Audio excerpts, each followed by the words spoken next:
Au nom du Père et du Fils et du Saint-Esprit. Amen.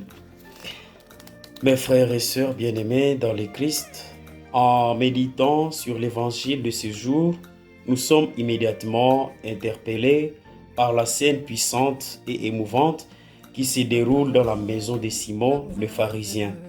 Une femme pécheresse entre, brisée par le poids de son passé et sans dire un mot, elle laisse parler son cœur à travers ses gestes, ses larmes, ses baisers et le parfum qu'elle verse sur les pieds de Jésus. Face à cela, Simon la juge. Mais Jésus, dans sa compassion infinie, reconnaît en elle non pas une pécheresse, mais une femme aimante, prête à se repentir et à offrir tout ce qu'elle a.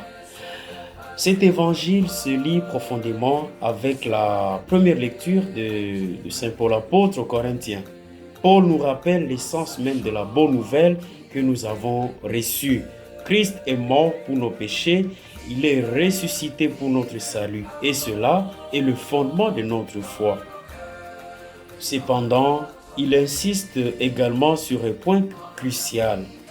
Tout, absolument tout, n'a de sens que dans l'amour et la grâce. Paul, qui se considère comme le plus petit des apôtres parce qu'il a persécuté l'Église, a néanmoins expérimenté cette puissance transformatrice de la grâce divine. Ce n'est pas par ses propres efforts, mais par la grâce de Dieu qu'il est devenu l'apôtre infatigable, porteur de l'Évangile à travers le monde. En lisant ces deux textes, nous voyons la centralité de l'amour dans la relation avec Dieu et avec nos semblables. Jésus, dans l'Évangile, ne reproche pas à la femme son passé. Ce qui compte pour lui, c'est son amour, sa foi, son repentir sincère. Il va jusqu'à dire que ses nombreux péchés sont pardonnés, puisqu'elle a montré beaucoup d'amour. Ici, Jésus nous rappelle que le pardon divin n'est pas accordé en fonction de la gravité des fautes commises, mais selon la profondeur du repentir et de l'amour que nous manifestons dans notre vie. Cela nous amène à réfléchir sur nos propres vies. Combien de fois portons-nous un jugement sur les autres, comme Simon l'a fait, en pensant que certaines personnes ne méritent pas l'amour ou le pardon de Dieu à cause de leurs péchés? Combien de fois nous privons-nous de la grâce divine parce que nous sommes trop pris dans notre fierté ou dans nos idées de justice humaine? Nous sommes tous comme cette femme à un moment de notre vie. Que ce soit dans nos erreurs, nos faiblesses, nos échecs, Dieu attend que nous venions à lui avec un cœur contrit, un cœur ouvert à son amour et à sa miséricorde. En retour, il nous offre la paix et le salut comme il l'a fait pour cette femme. L'apôtre Paul, dans sa lettre, nous rappelle que la résurrection du Christ est la fondation de notre foi, mais que cette foi n'a de sens que lorsqu'elle est vécue dans l'amour.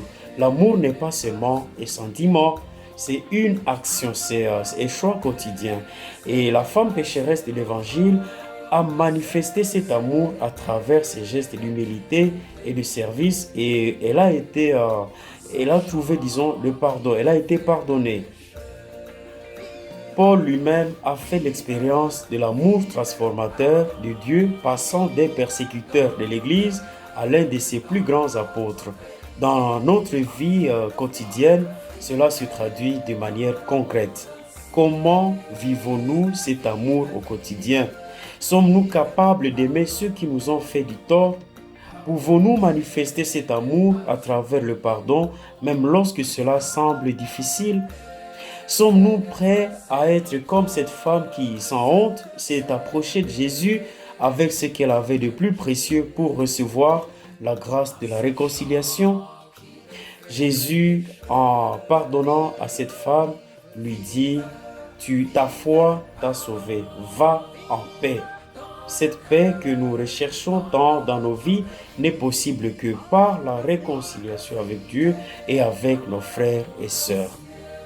Lorsque nous acceptons de venir à lui avec nos faiblesses et nos péchés, lorsque nous choisissons d'aimer malgré tout, C'est alors que nous recevons la paix véritable, une paix qui ne dépend pas des circonstances extérieures, mais de notre relation avec notre Dieu. Dans nos familles, dans nos communautés, dans nos lieux de travail, cette paix et cet amour doivent être les fondements de nos relations interpersonnelles. Cela signifie accueillir l'autre, non avec jugement, mais avec compassion. Cela signifie être l'instrument de pardon, de réconciliation, tout comme nous avons été pardonnés. Mes frères et sœurs, ce que Jésus nous enseigne aujourd'hui, c'est que l'amour véritable est une force qui transforme, c'est une force qui élève, c'est une force qui guérit. Il ne s'agit pas d'un amour superficiel ou d'un sentiment passager, mais d'un amour qui prend racine dans le pardon, dans l'humilité et dans la grâce divine. Aujourd'hui, mes frères et sœurs, demandons à Dieu la grâce de recevoir son amour inconditionnel et de pouvoir le partager autour de nous. Que nous soyons capables de nous repentir sincèrement, de pardonner avec largesse et surtout de vivre chaque jour, chaque instant de notre vie avec cette certitude que c'est par la grâce de Dieu que nous sommes ce que nous sommes et que comme cette femme pécheresse, nous puissions attendre de la bouche de Jésus: tes péchés sont pardonnés, va en paix. Amen. Le Seigneur soit avec vous. Que Dieu Tout-Puissant vous bénisse, lui qui est Père, Fils et Saint-Esprit. Amen. La méditation de ce jour vous a été préparée et présentée par Monsieur l'abbé Lindroulé Chaïkou Mia Mercier, prêtre du diocèse de Butembo-Beni. Bonne méditation à tout le monde.